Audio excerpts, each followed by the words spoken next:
আজিকালি সঁচাই আপোন বুলি ভবা মানুহবোৰ কেতিয়া কেনেকৈ সলনি হৈ যায় ধৰিবই নোৱাৰি।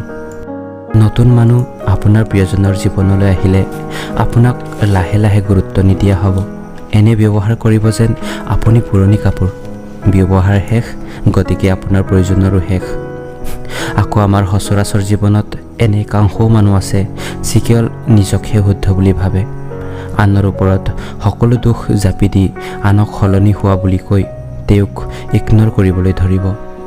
এনেকুৱা মানুহবোৰক এষাৰ কথাই ক'ব মন যায়, আৰে ভাই, আনৰ ওপৰত দুখবোৰ জাপি দিয়াৰ আগতে তেওঁৰ ঠাইত এবাৰ নিজক ৰাখি চাওক, তেতিয়া বুজিব আপুনি দুখী নে তেওঁ দুখী। আৰু এচাম মানুহ লগ পাইছোঁ যি কেৱল মাত্ৰ তেওঁৰ নিজৰ প্ৰয়োজনৰ সময়তহে আপোনাক মনত পেলাব। আপোনাৰ লগত কথা পাতিব, আপোনাৰ লগত আপোন হোৱাৰ অভিনয় কৰিব, কিন্তু যেতিয়া তেওঁৰ প্ৰয়োজন শেষ হ'ব তেতিয়া আপোনাৰ লগত তেওঁৰ সম্পৰ্কও শেষ হ'ব। দৰাচলতে আজিকালিৰ মানুহৰ মনটো বুজা খুবেই কঠিন। কোনে কাৰ লগত কি অভিনয় কৰি থাকে একো ধৰিবই নোৱাৰি। সেয়েহে আজিকালি অকলশৰে থাকিয়ে ভাল লাগে। আপোনত্বৰ এই অভিনয়সমূহৰ পৰা বহু দূৰত, মা দেউতাৰ সঁচা ভালপোৱাৰ মাজত।